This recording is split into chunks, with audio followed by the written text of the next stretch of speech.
Bonjour, bienvenue dans votre émission Polele Polele. Polele Polele, émission Nayo, émission Naye, émission Bino Bolova, émission Gai France Lunga, Tanzania, représentant de les autres ont toujours gagné. Kinshasa, Leb, Sarabino, dans le Pinga, Nazawana, juste pour nous donner d'informations. Par-ci, par-là, vous avez toujours à la ligne, vous avez toujours à la page. Alors, à Watozana, na Kinshasa, la République démocratique du Congo, de Kokutana, mon ambo, Canabiso, Combo Naïna, ni Combo Naïe, Mayembe Alex. Yende donc tazana pas passé les lots tout sont nous supporter de la makamboka de la politique de la sociale vie sociale à Congolais ba kinwa ndenge zotambola ndenge tokolobela na ye yende kopesa biso ba réponse ya ba question na biso. Alors les lots tozali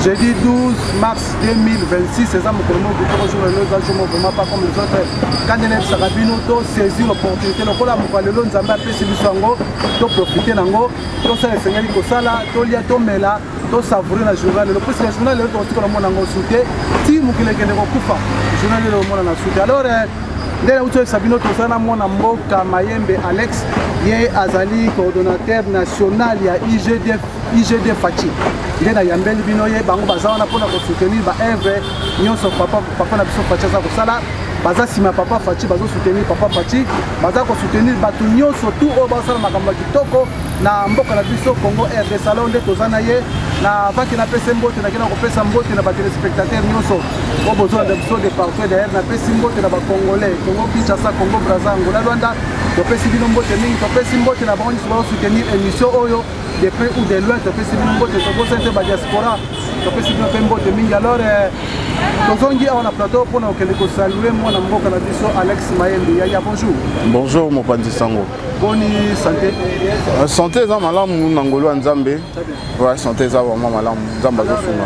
Il y a cela au moins une ou deux semaines to kutana kite to kutana lelo. Olobini na ba téléspectateurs bazolanda biso. Na lobina ba téléspectateurs bazolanda biso sikoyo tozali pe tokozala. Juste que moi ba empêchement par rapport à ba responsabilité tozanango. Et ça là dit que tout bunga mais tozali. Baza toujours scotché na Mongata TV tozali wana. Bien, merci. Alors to l'équipe ba mona ba question de biso na éviter constitution mboko zo mona oni. Donc ça la polémique ces derniers temps la toile oh ba msi wala non constitution ba réviser ba changer té. Msi wala non il faut changer constitution yo lobini. Bon.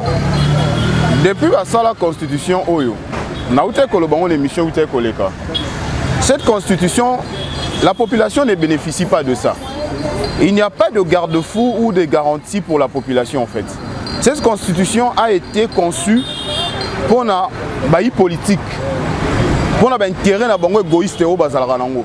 Na kata constitution yi sangai esika nini oyo population za ko se retrouver ba garantie à population ezali wapi. Ezalité, lokole ezalité bisonde ba tout pesa bango pouvoir. Bisonde to pesa bango makoki ya comme esika bazali. Donc pour Nangaï, cette constitution doit être révisée. Donc révisée pourquoi? Parce que exemple l'homme sont obligés de changer. Exemple l'homme sont obligés de changer té neti. Élection ya pour ça l'élection na mboka ba mboko zana bopona mitolo bateke ma pona miesili. Donc on est kotikala. Donc déjà ce qui est en article moko to mi balé kotikala. Là on parle déjà d'une révision. Nous ne parlons plus de changement parce que changement il faut que l'on la nyonso. Mais ceux qui na misusu oyo to reconduire dans la constitution, c'est que nous avons révisé. Pour moi, je pense qu'il faut réviser cette constitution. Pourquoi? Parce que la population, dans la constitution, on a garantie à la population. Plus ces alliés taillés pour la politique, biso population, dans les alliés vraiment se retrouver. Donc cette constitution doit être révisée. Bien, mes chers téléspectateurs, wana de Konabiso Alex Mayembe il faut réviser la constitution de Konabiso. La constitution depuis Salama et Créama depuis 2006, le autres en 2025, donc 20 ans depuis la création la constitution. Alors on a évité bilan dans bilan négatif, surtout parce que moi je parle de la population en fait. La population que nous représentons aujourd'hui. Dans la constitution, dans mon esika moroté, bazu prise en charge à ba chômeur ou bazali population.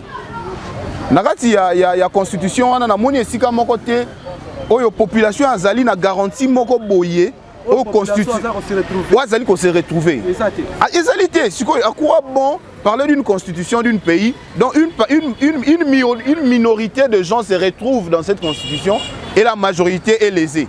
Donc tant mieux que cette constitution soit révisée. Et pour cela, cette constitution, bilan est largement négative. Parce que ça n'apporte rien à la population. Yebisangai nengeyo zali to nengana zali to fungola buku likonzi oyo bango bazobenga constitution bande nongoti na suka. Et si kanini mama o avandaka na bibwa azo retrouver gain de cause na kati. Et si kanini mutu avandaka na selemba o babuki ndaku na ye sans kolakisa ye garantie moko boyo constitution zali ko pesa ye makoki ake ko revendiquer ndaku ne babuki. Constitution zali ko biso tozo jouir nango te. Le quoi tozo jouir nango te likanisio tata mokonzi ya mboka zwi ya ko réviser constitution wana. Il faut pas réviser yango. Il faut pas que tu s'appelle biso na kati nango parce que biso population toza na kati te. Bien, mes chers téléspectateurs, tous ceux qui sont allés pour l'émission Mokomalelo, je rappelle que Nayambela Kibino Mwanamboka, Alex Mayembe, est Azali coordonnateur national, il y a IJD Fachi. On est basé pour soutenir Fachi, Evrenio sur Fachi à côté du bon, on est basé pour soutenir Papa Nabiso Fachi. Alors, si Constitution de la République démocratique du Congo, Constitution de la RDC, les tournois de la Constitution, changement ou révision de la Constitution, il y a une réponse. Alors, tu évites des pays qui sont en guerre. Na Est, kuna kimi ezake quelque part Kinshasa pe insécurité za makasi. Alors, tu évites na minute total la guerre ou to changer constitution. Premièrement, côté la guerre, c'est comme j'avais parlé la fois passée. Guerre ezali guerre politique. Ezali guerre ezali imposée par la politique. Quand une guerre est politique, il y a un moment où la constitution qui garantir le moment où parce que si cette constitution garantissait beaucoup de choses pour nous, des guerres oyo, des style sama déjà. Mbalamso tunakangai tata mokonzi ekola lobaki ya moins d'escarmouche à attaquer Rwanda. Mais la constitution na biso et pesa ki makoki te ya kokokisa maloba na mbala moko. Pona nini? Maloba tata mokonzi ekolo esengela ki ekutana na deux chambres ya parlement et sangana. Po pesa makoki. Et bon soki na chambre ya parlement ezaki na moi lanterne moko esali ke mokonzi akokisa makambo wana te. Lokola guerre ezali ko handicapé biso te pona réviser constitution. La constitution ezali beaucoup likondi ezali ko simba makambo ebele na mboka oyo. Mais beaucoup li konti yango ezali ko pesa biso makasi te ya ko bundisa ba dongolo misu. Tant mieux guerre lokolo ezali ko bunda makuna biso beto ezali na guerre mususu awa. Et guerre o ezali imposé o eleki kutu guerre o ezali na fond ezali guerre ya constitution. Pour makambo ko même la constitution elle est plus dangereux kutu que guerre o tozo mona na Goma. Donc tant mieux kuna ba yi FARDC na ba wazalendo bazali ko bunda biso pe awa to bandi déjà bitumba ya ko réviser constitution wana. Tolobi constitution o ya Kabila na bandeko na ye ba salaki pour protéger bien abandonner biloko nango biso tozali suna posa nango te parce que la population ne se retrouve pas dans cette constitution. Guerre na bango ba imposer biso Kabila na bananga na ba Kagame na baninga na ye. Oyo ba imposer biso croyant que bana ko ralentir et l'on o mokonzi mboka ye nango ya révision constitution biso toza kuna te. Biso ezali l'essentiel constitution wana to ko toucher yango. Alors moi mboka yo moni ndeli puisque la population musozo lo bakeno va changer. Yo lelo lobi ba réviser. Alors na nyoso mi bala to ponani. Quand nous parlons du changement, ezali ko longola nyonso ya kala kocha ya sika. Quand nous parlons de la révision, c'est que na kati ya constitution ezali na article attention to article moko. O ezali na constitution kala tozong sina o ya lelo. C'est que tu réviser. Vous comprenez? La révision parle de modifier certains articles dont les alliés toucher souche la population couche sur la population. Mais quand nous parlons du changement, si on parle du changement, c'est que tout le monde l'union. C'est que même tu peux revoir même Makambu, il y a l'élection de députés, tu peux revoir Makambu Nyons. Donc la constitution doit tomber dans tous ces sens en fait. Mais la révision, tu peux revoir Makambu Oyo. Biso tozali komona ke ezali ko sunga tata mokonzi mboka te po biso population pe tozali ko sunga maté na kati nango. Là nous parlons d'une révision. Vous comprenez? Dans la minute au poste na biso ezali to réviser constitution na to longola nyonso ezali ya mabe. O ezali ko simba ke ezali ko simba te na makambo tata mokonzi mboka azali ko linga ko sala mais mobeko likonzi na bango basala ki ezali ko empêcher ye ako mesika linga koma. Bien, mes chers téléspectateurs, wana mona mboka na biso Alex Mayembe nde aza koloba aza kopesa ba piste de solution, aza kopesa makanisi na ye pona constitution ya mboka na biso Congo. Alors tolandaki na ba image, tolandaki na ba vidéo, papa na biso Facha Zoloba. Inutile ya ko changer constitution. Bapesi biso, bapesi yo président de la République, bapiso deux mandats, une mandat renouvelable. Alors, les lois comme ici sont révisés, sont changés. Moi, je pense qu'on a une contradiction. Bon, contradiction exacte. Contradiction exacte, pourquoi? Parce que Tata Mokonzi Ekolo, avant comme Mesika Komaki, Alingaki nanu ayeba, azwa temps, il y a comprendre les constitutions, oyo, biso tozomo na constitution, les lois, elingi eloba nini, to ezali ko garantir nini pour na biso. Kokota na ye na masolo, aye ko comprendre que constitution wana ezali eloko oyo ezali ko pesa ye makasi mingi te na makambo ebela zingi ko sala. Donc même na sujet ya guerre. Ce qui constitution ezalaki constitution ya makasi parce que le chef de l'État c'est le garant de la nation. Quand nous parlons de garant de la nation, c'est lui qui prend des décisions au-delà de tout le monde qui réside dans cette nation. Le chef de l'État c'est lui qui peut prendre des décisions likolo na ngai, likolo na yo, likolo congolais nyonso. Mais mobeko likondi ozo benga constitution ezo pesa ye makasi te azala garant de la nation. Wana tozo tika ye lokola garant de la nation kaka ya maloba. Tant que le président a décidé de côté Abundisa Rwanda, il faut le deux chambres parlement et Sangana pour Nayango.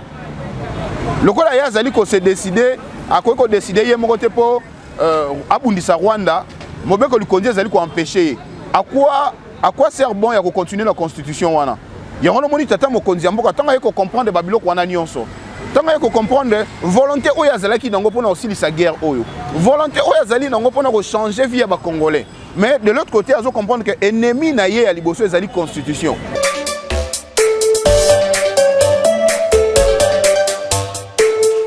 C'est pas Tshisekedi qui a laissé leur gamin partir. C'est pas Tshisekedi qui a laissé le Congo sans route. Aujourd'hui, les gens sont en train de nous dire que Tshisekedi est venu, qu'est-ce qu'il a fait? Mais allons-y comprendre. Tshisekedi, bilan n'est pas positif. Pourquoi? Tshisekedi a joué Mboka en Lambo. A coûté enseignant à 75 000 francs congolais. Enseignant à 75 000 francs congolais.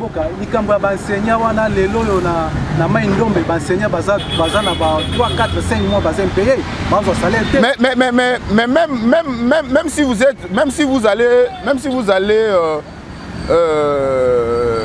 même à Tokyo là, ils appellent ange au bazali insatisfait na onzamba zo pesa bango. Yongani ici l'insatisfaction et bandika na mukili. Satan zala qui est insatisfait na nzamba pesa Satan nyonso. Mais Nasuka, il était insatisfait. Donc ce n'est pas tout le monde qui seront satisfaits dans Tshisekedi Azosala. Tu sais que dans ces pays, il y a d'autres personnes qui n'aiment pas Tshisekedi seulement parce qu'il est Louba. On retourne au Tshisekedi te pour Nanini. Ah, Moulouba wana. Donc Azana loko mususu te oyo akoiko boye lango Tshisekedi. Donc aboyi Tshisekedi ka rapport à Moulouba. Na bilo ya Tshisekedi, moi na mboka Félix Antoine Tshisekedi, on nga nazo soutenir. Bilan est positif. Peut-être yo zo mona positivité wana pour soutenir. Non, mais tokende tozana Kinshasa. Place na obuka lokuta ebisinga na buki lokuta. Enseignant ya Kinshasa, ya Congo, auti na 75 000 francs congolais. Les derniers enseignants aujourd'hui, kende bazwaka na ba banque. Ozali Mopanzi Sango, ozali mutu ya ba découverte. Kende na ba banque, tout na ba enseignant ba comment on voit combien. Les derniers enseignants aujourd'hui, ils touchent 495 000 francs congolais. 495 000 francs congolais.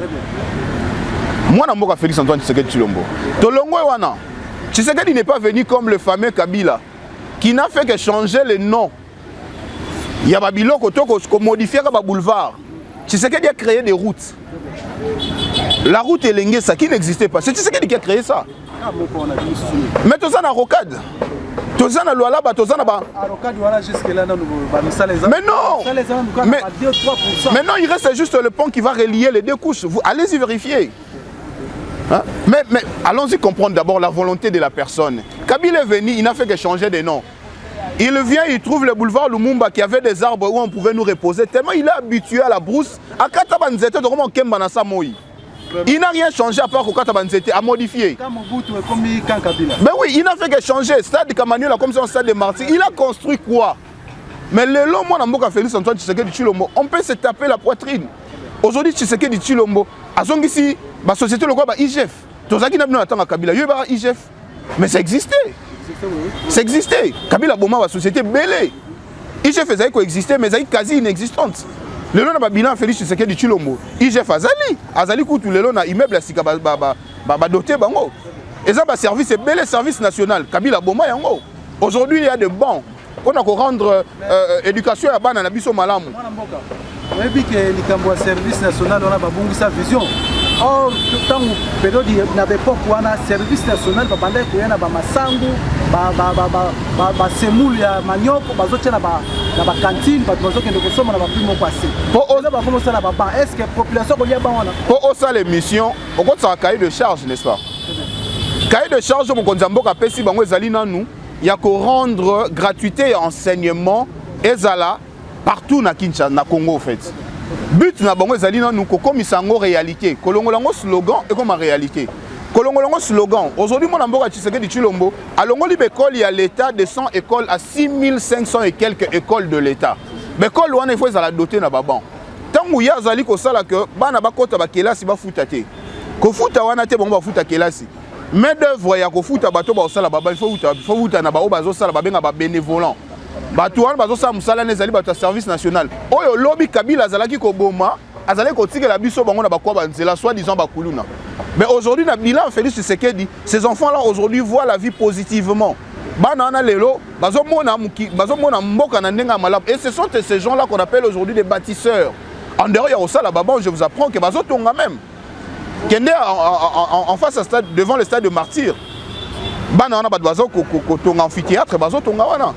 Banana le bazali utile. Et en dehors de cela, les fonctionnaires de l'État que nous sommes, Tshisekedi nous a enlevé un salaire moko ezalaki misérable.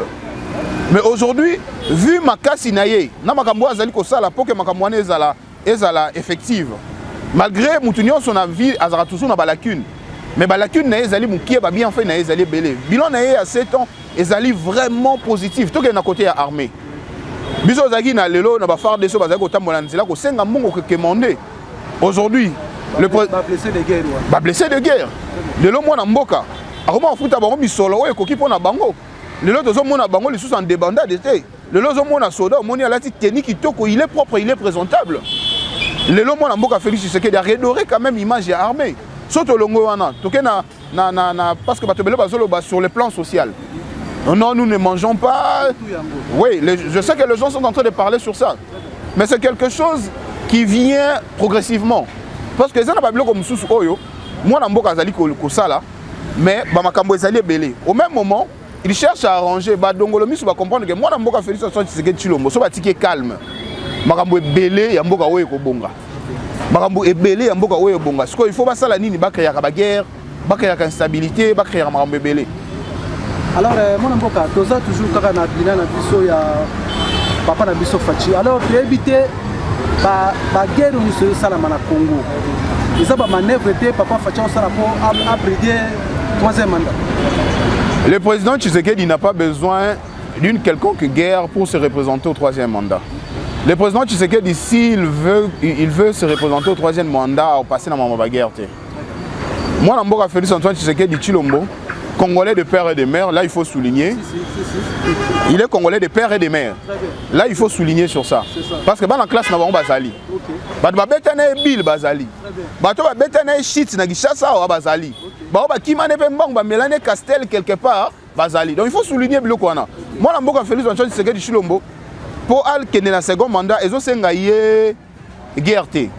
Mais guerre oyo biso tozali ko vivre le ezali guerre oyo ezali imposée na clan Kabila. Quelqu'un qui t'a trahi, c'est qui n'a pas été avec vous. Tu sais que tu l'as moi l'amboka. Tant que tu comprendre qu'un entourage il y a beaucoup de traîtres. Bato belé bazaki peut mettre papa mo konzi ekolo, bazali bato balinga na bon tata mo konzité. Bazali bato oyo, ba yi ko profiter na bonne foi na. Bon moi l'amboka Félix tu sais que tu l'ombo. Il est comme un Jésus au fait. C'est quelqu'un qui a un grand cœur. Au ça là ma ben nyonso. Il va seulement commencer à te pardonner parce qu'il sait que sa mission n'est pas encore accomplie. Tu sais qu'il n'a pas un mandat, tu sais qu'il a une mission. Pour passer dans le troisième mandat, c'est une guerre. Tu sais qu'il y a une mission, il y a une population de PCA. Moi, je suis fait ce que je suis il y a une social, il y a une population. tozo senga na mwana mboka Félix Antoine Tshisekedi Tshilombo a continuer. Bien, mes chers téléspectateurs, ndeko na biso Alex Mayembe alobi aza na posa papa na biso Faci a continuer ata na ba 3-4 mandats. Ezali kaka ngai te. Ozali na micro tambola. Yebisanga part Tshisekedi ocha nani? Bazali. Neti nani? Non, tanga kombo. Tanga kombo. Neti nani? Neti nani? Oyo yoko ko tchana minutes oyo. Azate. Azate. C'est vrai. Mais oui. Ah. Mais oui. Ils doivent d'abord aller apprendre la politique chez Tshisekedi. Au moment lelo, ezana ba éminent professeur oyo tozana bango ba six na ba campus ba docteur en ceci cela. Mais la diplomatie qu'a amené le président Tshisekedi, c'est la haute diplomatie. C'est la haute diplomatie. Oh, bah tout le monde a la cours à l'université, dans la faculté de droit. Bah côté ici penza, cours mobimba le fatiolisme. Cours il y a diplomatie. Voilà moka. Ce que le bimba kamba politique tikana yo. Parce que yé tant tata zalaki ya zalaki kututé. C'est que politique o ya aye nango lelo azongwa. C'est tant que le père azalaki, azali musika. Nzambe a existé 3000 ans avant Jésus-Christ. Mais quand Jésus est venu, il a accompli ce que Dieu avait voulu. Maintenant, le Fils de l'homme, quand nous parlons du Fils de l'homme, nous voyons le Père. Dans le Père, nous voyons le Fils. Mais Faci est l'incarnation de son papa. Si aujourd'hui, tous les politiques de ce pays parlent de bien, il y a président Tshisekedi, le Sphinx. À quoi plus forte raison, moi, je suis Félix Tshisekedi azali mwana ya Kondo Tshisekedi Tshilombo. Ya Kondo Tshisekedi wa Mulumba. Sikoyo comment Tshisekedi wa Mulumba azaki un grand diplomate. Azaki un très grand homme politique de ce pays. Donc tu es belé le lot tokotanga ba Lambert Mende qui n'est pas passé par Tshisekedi, par le col du Tshisekedisme. Aujourd'hui ngana yebisi yo. Moi na mboka Félix Antoine Tshisekedi Tshilombo il faut bando tanga na ba université na faculté de droit ba koti benda cours moko boye. Tshisekedisme. Ezali courroie bandola ça va tu diplomatie comment dire. Oyebi ke ngana yo. Tu vanda na tamoko boye, nous soutenons Félix Tshisekedi. Mais tant guerre bazwa ki ouvira. Oyebi ke biso nyonso Tshisekedi a surprendre ki biso. Même moi là qui vous parle, dans le baki mais il attend quoi pour attaquer? Lui ne fait qu'aller par de papier mais ces gens-là nous attaquent. Demain nous autres là nous parlons de lui.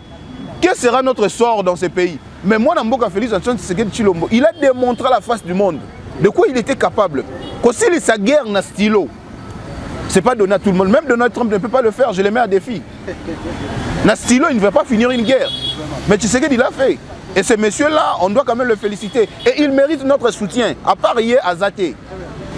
Bien, mes chers téléspectateurs, tous ceux qui sont malins pour l'émission Moukomalelo, Nayambela Kibino, Monamboka, Alex Mayembe, Yazali coordonnateur national, il y a IJD Faci. Des pères et des mères. Faci des pères et des mères, Yepe Alex Aza des pères et des mères. Bobo Sonake, des pères et des mères, président Sope Faci des pères et des mères. Tu n'es pas dans Bango. Aïbe pas dans Bango, Aïbe na Bandeko, Babete na Bamobile. Tu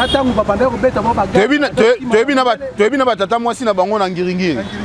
Tu es bien azali ko ya mingi na yolo. Via beta ba shit na agricole. Très bien.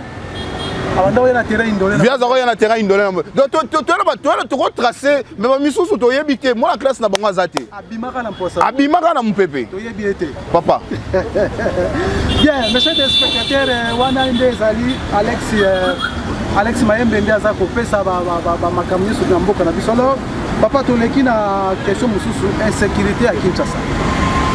2-3 jours passés awa na Nselekuna bébé moko ya inane masasa kufi to ebité ministre ya intérieur azo sala nini oyebi likambo insécurité wana tozo lobela mais to kolemba pe ko lobela te. Moi na mboka Jacques Chabani de père et de mère lokola biso Opa azali Kinois parce que avant d'être ministre, il est d'abord congolais. Il a été aussi géré. Bah géré il pas géré biso, né azo kamba biso epé la temps moko pe ba kamba kaye avant d'aller na ba quartier le roi ba lemba foire ayebi un peu comment population est souffraka. Lelo insécurité oyo kosili sayango ezana ba secret ya mike. On dit si les criminels ne se trouvent pas, ne se cachent pas dans des institutions, c'est que dans des institutions, il y a des criminels. Aujourd'hui, Tozoloba, Tozobelela, mais nous ne comprenons plus rien. Moi, je suis Israël Kantou. C'est un monsieur qui est vraiment courageux, qui travaille bien. C'est le premier général de la ville à Kinshasa au Koro Benga un portable à Yambio directement. PAIE, place aux alliés, apporter au secours. C'est d'abord quelque chose où on n'alignerait pas naïe. Mais pour nous apporter secours dans le jusque-là, jusque-là, on dirait que l'autorité est vraiment, ma casse est ali, élément non contrôlé. Pourquoi? Parce que tu as sa faute. Na bateau bazali ba policier bazali non ba élément non contrôlé mais donc sa faute na ba kondi po bangonde bazali na tâche yako zongi sa bateau na bo aliment na ko pesa un exemple na 19h yo ko kotsa makolono na Mombele na 19h role ga na Mombele ole kate il y a des policiers par-ci par-là et na kate ba policiers il y a plus de faux policiers. Ben oui, je pèse bien, mais moi j'assume ce que je dis. Il y a plus de faux policiers. Oh, bah comment on jeune garçon qui ligoté, bah on conseille 100 000 inutilement. Na 19h, est-ce que moi, je suis Jacques Chaban, je suis à 19h, na yolo, na ngaba, na makala, na bumbu, na selembao. À mon niveau, bah jeune bazaka, maltraité par bah soi-disant bah policiers. Et puis la majorité, ce sont des faux.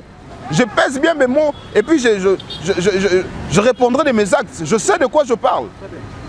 Moi, je suis Israël Kantou. Avec un tour à 19h. Il y a un attaque qui s'est la population, oh, il y a la police, le problème est que la police n'est pas professionnelle. La police n'est pas professionnelle. L'insécurité aussi, là, comment? Tant que les policiers, ils ont des éclaireurs, ils ont des coulonneurs réputés. Ils ont recruté des éclaireurs, des boyers, des tenues. L'équipe même dans la formation, la police n'est pas professionnelle. Insécurité, ici, la Molamboka Jacques Chabani, il faut réunification de la police. Piste de solutions pour la sécurité. Mais oui, mais on peut s'en sortir pour ça. Il y a madame Wezali, au moins les policiers, il faut pas recenser bango. Balongo la policier nyonso. Vous savez que nous avons insécurité comme non, kolongo la bango na sens dini. Police, oui, police de proximité, ils sont dans la territoriale. Ils ont jamais impulsif, ils sont en guerre, ils ont réserve, il y a pire. Mais oui, mais je peux vous dire, partout où j'ai mis c'est partout où il y a l'insécurité. Ces gens-là sont des impulsifs et puis la majorité sont des délinquants.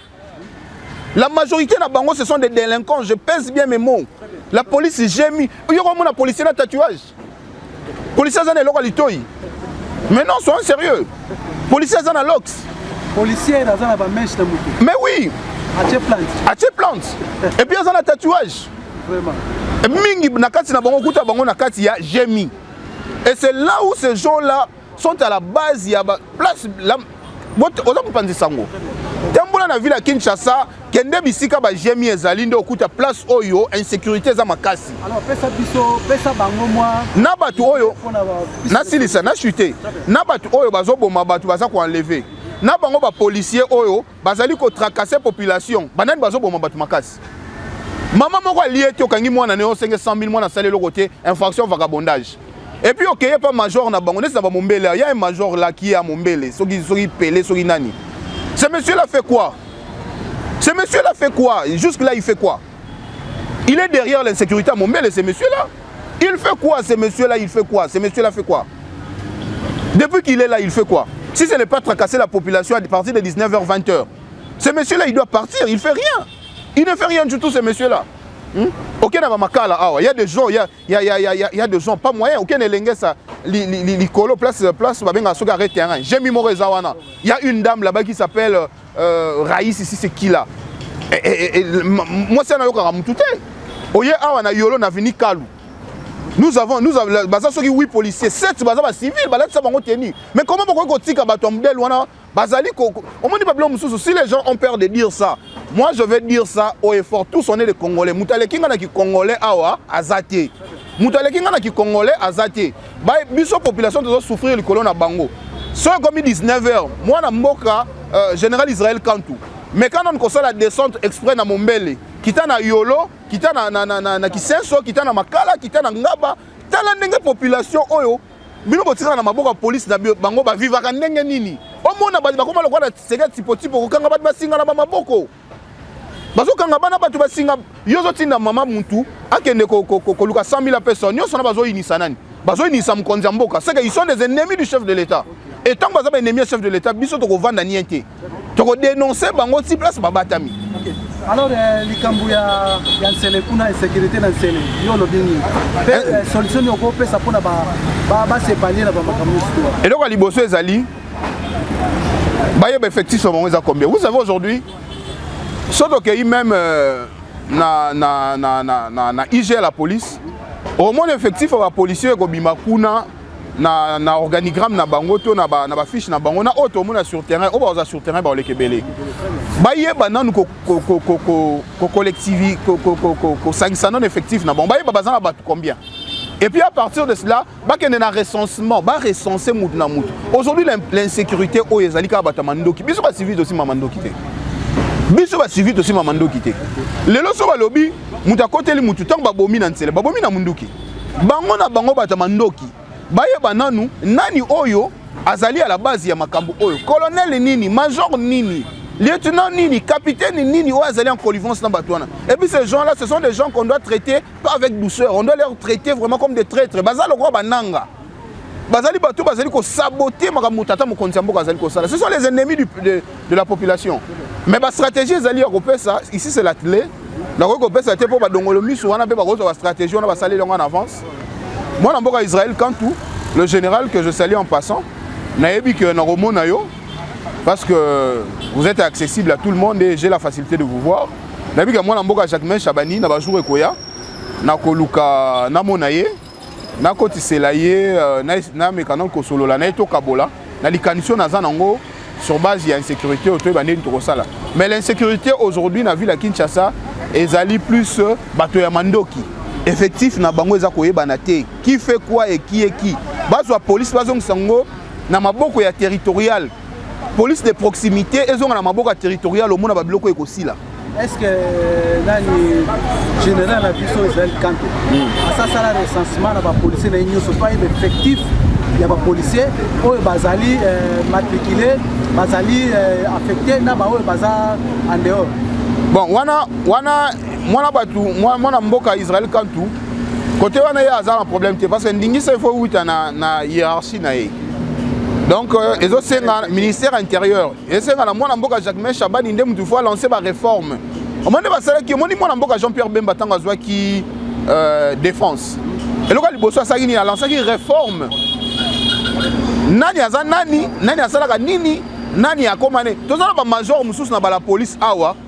Alala la muka to mona mbamo major. Place à la formation to yebite akoma major ndenge ni to abungi ka 2 mois. Akoma major, akoma ndenge nini? Il a fait quelle étude? Batouana nde bazo rendre biso mauvais service. Batouana nde bazo saboter pouvoir ya mona mboka Félix Antoine Tshisekedi Tshilombo. A lancé ba réforme.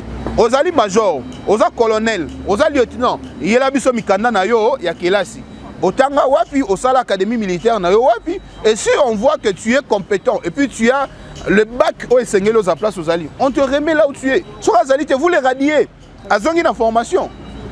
Bien, mes chers téléspectateurs, wana mona mboka na biso kombone nani Alex Mayembe azali coordonnateur national ya IJD Fachi bango ba soutenir les mboka na ba voyage na ba politique ya justice na ye bango ba soutenir. Alors yende tozane wana nde to lobela masolo mboka to lobela politique to lobela social to lobela nyonso menga za wana za de père et de mère comme Fachi Fachi Peton aza de père et de mère. Alors nde ye pa za wana. Alors mona mboka to malembe pour la émission Mokomalelo. Dans la ville province de Kinshasa, il y a la Kinshasa, la Kinshasa. Alors, nous avons la démolition de Salamanque. Bamisusu bazana bango na ordre mais ba démolir bango. Misusu baza en ordre te batiki bango na alors likambo yo mona ndenge. Mambo ba démolition wana batira onyoko la population. Pourquoi on a batira onyoko la population? Papa, autorisation de bâtir bazorango wapi? Sinabiwa l'État. Mais l'État est mort à Yaba qui était que tant qu'on a autorisation de bâtir place à Nezali dans collecteur et à régie des eaux les Kawana. Mais le ministre de l'urbanisme et habitat, c'est une personne qu'on doit interpeller. Parce que c'est lui qui donne les autorisations de bâtir. Mais comment Moutoyer a son biloupango? Pour Tonga, à qui a eu autorisation de bâtir? À qui meli et si quoi s'engage à qui mela? Yo pesiye mukanda. Donc on confirme que si kawana okoki kotonga. Mais Moutou après kotonga ko sala ba dépense pour ko bukaye. Na ba payer ça sérieux. Celui qui a délivré les documents, c'est une autorisation kotonga. C'est lui qu'on doit poursuivre. C'est pas la pauvre population qui est en train de souffrir. La majorité bato ba buki. Ils ont des documents bonnes et difformes. Oyoka, document nanga yango, autorisation de bâtir numéro Songolo Pakala, délivré par le ministre. Dengue bande kwa soko pa baza ko réclamer. Baza na ba document na bango a bonne et difforme. Mais babuki bango. Soki oyebaki ke sika wana ezali ya l'état. Yo zali ministre, yo zali mukonzi ya sika wana. Pona nini tant mutu ayaki ko senga document. Koyebisa ete ke tata e tika ko engager ba dépenses, terrain wana ezali peut-être yo natra. Mutu alingaka mikebisa na place ya $100,000 à tongi immeuble na ye. Alingaka mikebisa pour un $2,000, alingaka ba tant mieux le roi déjà bimisa ki 7,000 na sombaki mabele et kende na ngona kende ko luka ailleurs. Yo zwimbongo. Son ministre a le bien informé que bon inspecteur au bakitaka na terrain pour bango ba bayaka ko sceller même banda kwa batu. Quand ils descendent, ba mona kate que sika wana autorisation autorisation de bâtir ezali sika mutako tongate. Là c'est faire souffrir la population et puis ko inisa moi na mboka Félix Antoine Tshisekedi Tshilombo. Na mitema batu oyo azali kokamba po batu tango bazali konyo kwama baolela na kombo nani baolela na kombo ministre te baolela na kombo mwana mboka Félix Antoine Tshisekedi Tshilombo o non Félix angwa ye tokanisa ki makambo ko changer ba misu ko buka biso to voter ki ye élection ko ya ye kutu te nyonso wana bazolo bana mabezo ya nani ezo ya na Félix. Mais le mal est que batu oyo mokonzi mboka pesi responsabilité bazo sala musala na bango ndenge longo banité. Yo zali ministre de l'urbanisme habitat. Yo mto zali ko pesa batu, zali ko pesa batu. Lokola billet ya lola. Opo mutu atonga il faut yo. Mutu pa yé akena simanda coûter a yé a pesi mbongo na yé. Bo délivrer autorisation de bâtir après 3 mois ba yé ko bukaye. Mais non, dans des pays sérieux, ce sont des personnes qu'on doit interpeller. Qu'est-ce qu'il faut? Qu'est-ce qu'il faut? Il faut non nous batu va prendre conscience. Les gens doivent prendre conscience au fait. Ennemi à Congolais aujourd'hui, ils ont ma valeur. Nous ne prenons plus nos valeurs au fait. Le nom Moutoupo Mbongo, il est prêt à faire n'importe quoi. Malgré Ronaye, malgré ma qualité, ma titre Oyazanango, ils sont prêts à se rabaisser pour la Babylone Moramiki. Le Congolais doit prendre conscience. Il y a un moni, il y a des fachibisotoye, na prise de conscience, il y a des jeunes. Moutou Moussou Bazali, mon condambo a pécio chance. Parce que parmi les Congolais, mon condambo a poni. Acho et Sikawana. Mais rendre pas sincère. Mais ce que bango tant bazo comme wana, au lieu basala musalo, bango ba yeli, po bango basala misala na biso. Il faut pas bobo sana. Les ministres travaillent pour nous. Les ministres ne sont pas nos chefs. Ils sont là pour nous. Biso population, bango basala kwa ba umbu na biso. Ils sont là, ils doivent atasuka au kata pongi na iner. Pour biso to zamala bango il faut pas kata pongi. Mais aujourd'hui c'est l'inverse. Le lo bango ba patron, biso de ba misala na bango. Biso musala bango fallait basala, biso de musala la bango. OK, bango mission na bango ezali, basala musala oyo mokonzi apesi bango pour biso population to sepela. Mais bango baza ko sala ngote lelo bato ba démolir. Nous sommes pas pour bato pe batongi na banzela. Mais kotonga na nzela, nani apesa ki bango mukanda? Si yo moko l'état. Mais yo moko l'état pesi bango mikanda, yo moko liso buki bango. Mais à quel jeu tu joues? Vraiment. À quel jeu tu joues? Bien, monsieur le spectateur, nous que malé mais pour une émission comme le comme que vers pour citer pour une émission comme alors tout cas le moins là-bas il nous dit que ça pour citer une émission comme alors éviter gestion ville à Kinshasa. Kinshasa est amandé pas taxe belé Kinshasa banzele ezate Kinshasa coureur ma ezate Kinshasa gestion Kinshasa ndeni. Gestion ville à Kinshasa ezande na lobara toujours. Je suis pas contre moi na mboka Daniel Bumba. Daniel Bumba, c'est une personne de un an au souligné. Azam tout moi maïle. Pour vendre l'année beaucoup sur l'année, tu sens vraiment qu'il est intelligent. Maintenant, question d'engagement, on a mis tout dans l'emballé belé. Et là, on dit les autres engagés à décoller dans le projet on a bien zanango. Qu'est-ce qui lui manque? Qu'est-ce qui lui manque? Peut-être un financement. Non, papa.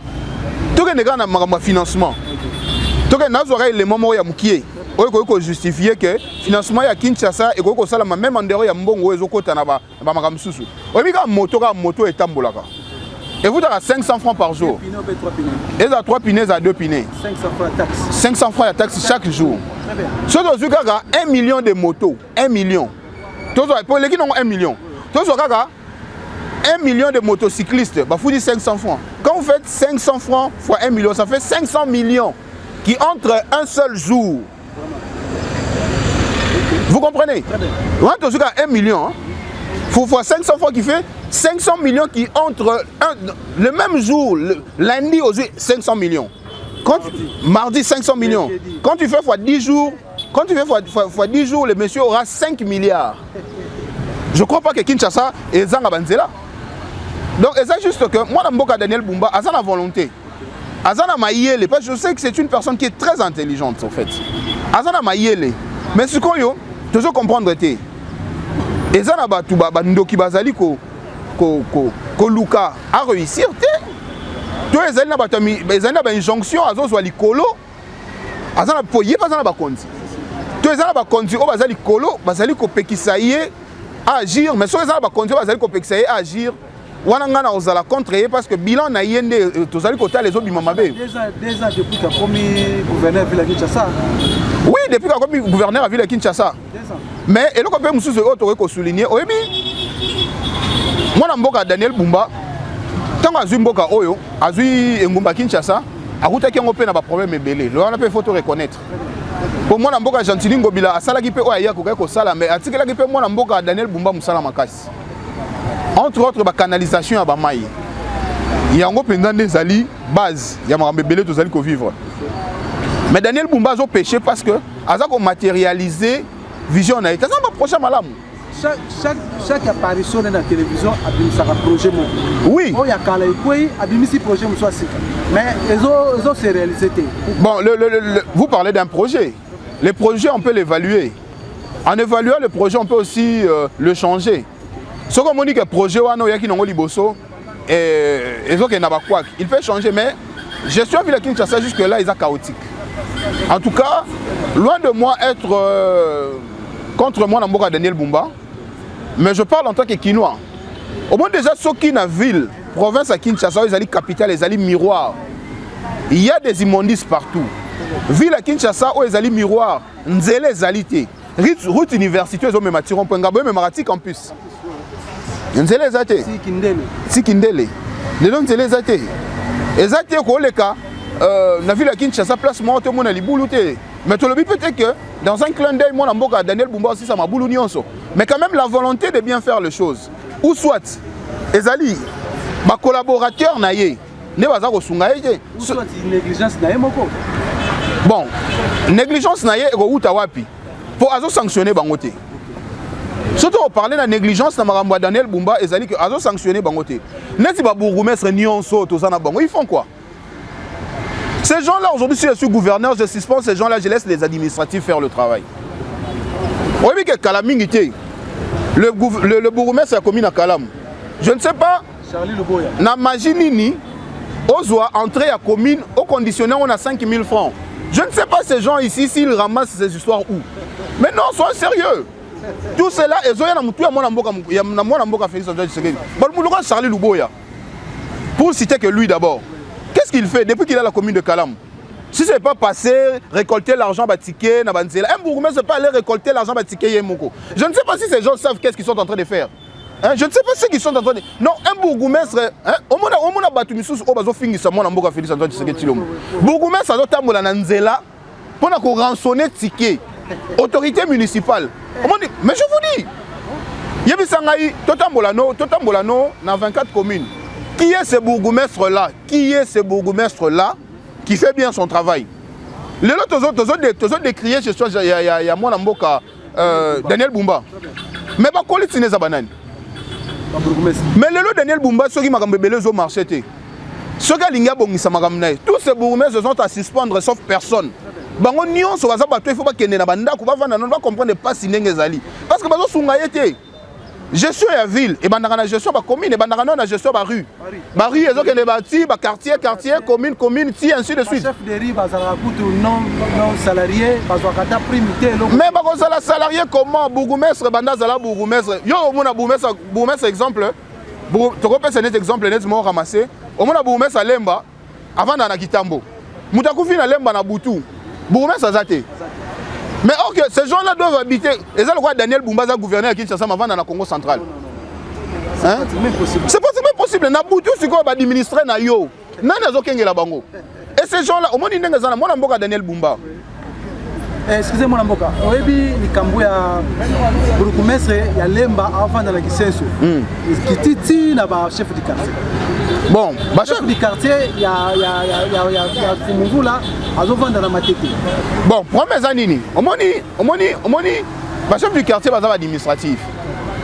Bango ba vivaka na ba salaire moko o ezali minimum en fait. Burugumestre aza politicien. Burugumestre aza politicien, le politicien gagne mieux que les administratifs. Au moins, le chef du quartier, chef du quartier, chef de riz, Salara Moussala Makasi, Koleka, Bourgmestre, Bourgmestre, Wana, rémunérera chef du quartier, chef de rue. Donc ce n'est que normal que, au moins, peut-être chef du quartier, Azana a 60 ans, 70 ans, à Sombra Lupang, on est à un père, peut-être Lupang, on est à Kisenso. Vous n'allez pas demander à ces vieux papas-là qui viennent peut-être aider l'État congolais à aller habiter dans des luxes que lui ne pourra pas payer. Non. Alors, mes chers téléspectateurs, comme la biso na souka pour l'émission Mokomalelo, tu as habité IJD Fachi. Tu as évolué Tu as évolué Kitoko, l'Union des jeunes dévoués à Fachi. Tu as évolué Kitoko, tu as wana ko la kisa bato oyo bazali ko comprendre que mwana mboka Félix Antoine Tshisekedi Tshilombo azo sala musala malamu. Pe na kati ya mwana mboka Félix na sima mwana mboka Félix Antoine Tshisekedi Tshilombo. Tu as bato ko ba Didier Boudimbo.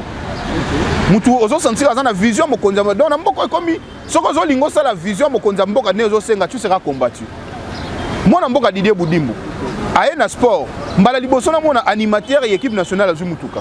C'est Didier Boudimbo qui a fait ça. Et mutu bongo solo bébé télé maboko baloba aza pona ye ayaki po pesa ki boye. Tozali na mwana mboka lokola Gilwa Ndomboyo.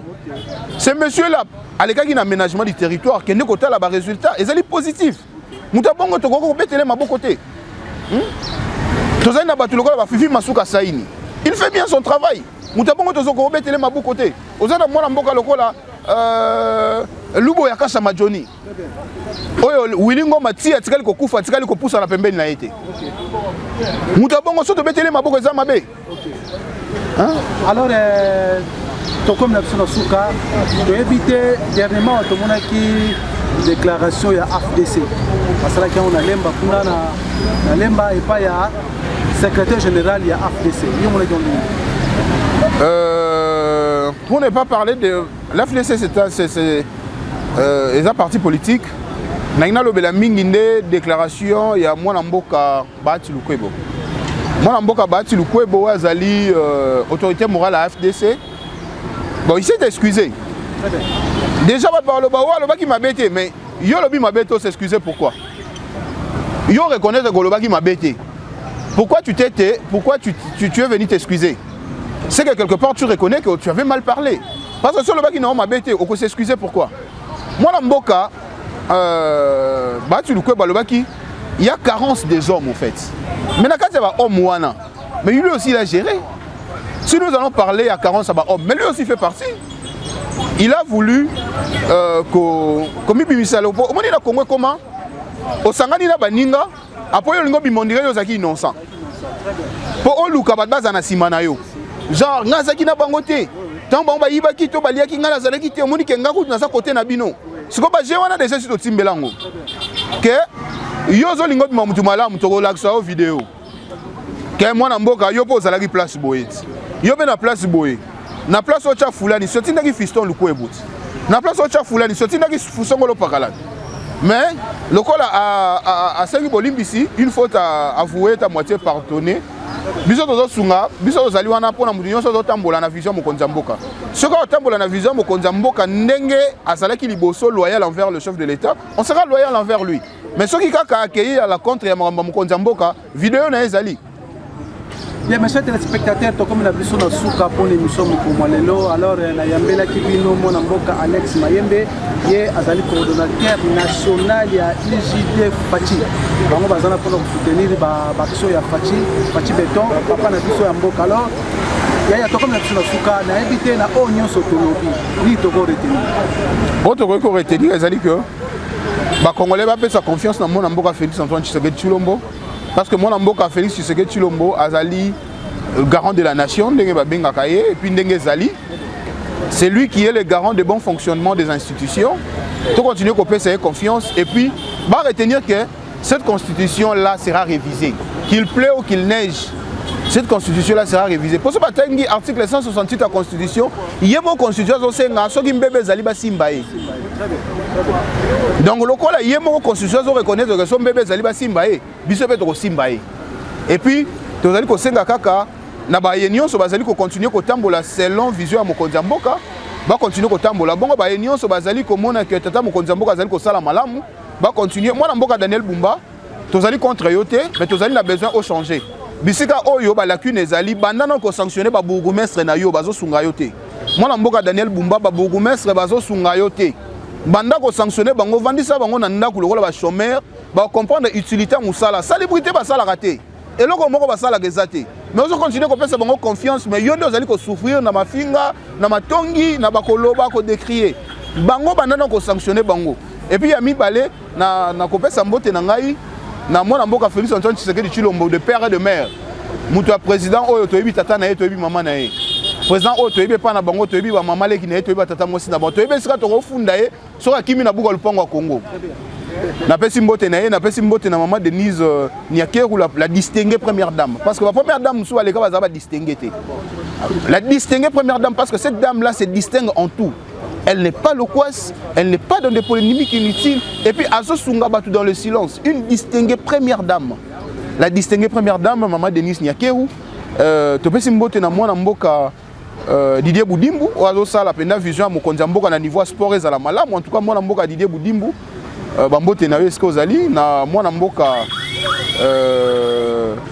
Gilo Ndomboyo ye pas azali ko sala que vision mokonzi mboka ezala malamu maman Fifi Masuka Saini et puis na mwana mboka général Luboya Kasha Majoni et puis na CG na biso Augustin Kabuya moni lelo bat ba comprendre ka te musala mwana mboka Augustin Kabuya sali mwana mboka Augustin Kabuya musala sali omoni IDPS esengaki mutu azali chaud pour pas perdre bazaka trop le kwasi bazana ba argumenter ba yaka mingi koloba makambo eza sans argumentaire mais sengaki na riposte mwana mboka CG na biso Augustin Kabuya azala pour recadrer bon et puis na pesi mbote na kulutu na ngai Alain Chibala oyo bel aspect kulutu na ngai Alain Chibala en tout cas mbote mingi na yo. Bien, mes chers téléspectateurs, nous avons fait un mbote par mon gouverneur militaire, le général, lieutenant général Luboya Kasha Majoni, qui a Ituri, a fait son mbote mingi mo considéré pour comment en 2021, Ituri ezali stable, Ituri Bunya nyoso to ezali debout depuis que comment alors to comme na biso na suka pour l'émission comme lelo to pesi bino merci na bino bato bolandi biso na ki ko pesa merci na muto simbira ki biso caméra komone nani komona Yoris Ndiavanga c'est que moni ba image qui toko moni so qui toko bozali grâce ya Yoris Ndiavanga ndazo ko tsanga na plateforme na bino ko tsanga na ba télévision ko tsanga na banda kuna bino alors to comme na suka pour l'émission comme lelo to kuta na prochainement et puis na prochaine numéro ciao.